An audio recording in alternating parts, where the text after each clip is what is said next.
Il n'y a pas de petits centres, hein. Il y a toujours des grands docteurs partout, j'ai envie de dire.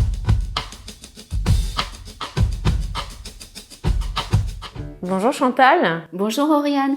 Donc je m'appelle Chantal de Croisette, je suis pneumocancérologue au centre hospitalier d'Annecy-Genevois, en Haute-Savoie. Chantal, je sais que toi, tu es extrêmement impliquée dans les groupes français de recherche clinique qui ont eu d'ailleurs des publications internationales.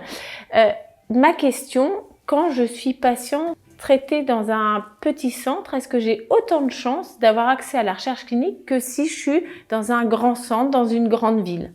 Comment ça se passe, ce maillage territorial en France ? Alors tout dépend des établissements, tout dépend des équipes. Il y a des protocoles qui sont ouverts dans les centres anticancéreux, les CHU, les centres hospitaliers dits généraux et les cliniques. Tout dépend de l'équipe soignante et de ses possibilités de développer cette recherche clinique.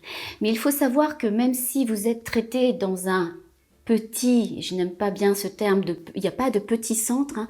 Il y a toujours des grands docteurs partout, j'ai envie de dire, et des équipes, et des gens qui ont beaucoup de cœur, beaucoup d'humanité. Il n'y a pas de petits centres, il y a des centres de soins hein, partout en France. Mais on a plus ou moins les moyens humains et administratifs pour développer la recherche. Mais sachez que si votre docteur n'a pas le protocole adéquat de recherche qu'il trouve intéressant dans son centre parce qu'il n'a pas pu l'ouvrir dans son centre, il peut vous adresser vers le centre de proximité de la ville d'à côté qui a ce protocole.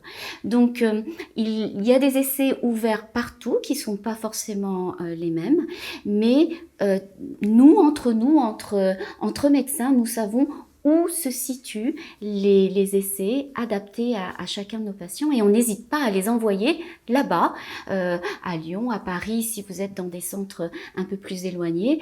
Et donc on adresse nos malades et ça c'est très important aussi de pouvoir proposer cela à nos patients si on n'a pas ce protocole à notre disposition dans notre établissement. Merci Chantal.